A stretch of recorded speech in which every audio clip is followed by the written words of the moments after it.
I've always felt in life that things happen to me for a reason. I don't always know at the time what that reason is, but I have to trust that there's a plan there, right? And I have to figure out at some point what that plan is.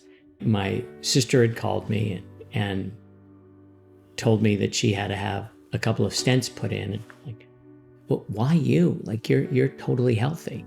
One of my younger brothers went, 37 years old, has double bypass surgery, totally asymptomatic. And so now I'm like, okay, I need to take it seriously. And my first doctor sort of just shrugged it off and said, you're fine. But that's when I went to see a cardiologist, and I was floored. I was blown away. There's no way I have heart disease. I feel great. I'm completely fit. There's nothing wrong with me.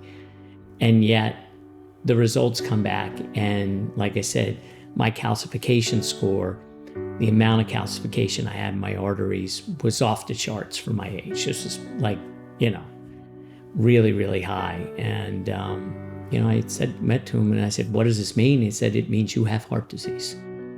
It was shocking. It was, look, an Ironman, you know what an Ironman is. You swim 2.4 miles, you bike 112 miles, and then you run a marathon at the end. I couldn't be in much better shape, right? I thought I was doing everything I should. In fact, my doctor said to me, you're one of the guys, you are the prototypical person that will die of a massive heart attack, and everybody will go, how in the world did that happen? I just had a trust to be strong and courageous.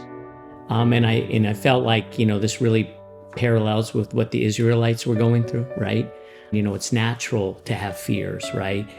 But it's detrimental to your physical and spiritual health if you focus on them. You get overly fixated on it and live in this state of constant fear, right? And that's kind of not what I wanted to do.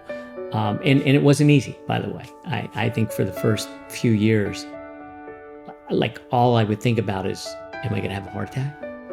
What's going to happen? You know what I mean? That's really the feeling that I went through. And so I just had to learn to put my trust in God, that, he would look out for me, and he would, take care of me. And that's kind of how I've worked my way through it. Otherwise, like I said, I'd live in, I don't want to say constant fear, but it would be an ongoing fear. Like, I don't wake up and think about that today. I did for the first couple of years. That's, I would wake up and think about, wow, what's going to happen today? And, is something going to happen? When it's time, it's going to be time. But I think I've got a lot of living to do. And while I'm doing it, I'm just going to be, as passionate and as excited about it, because, it is a blessing.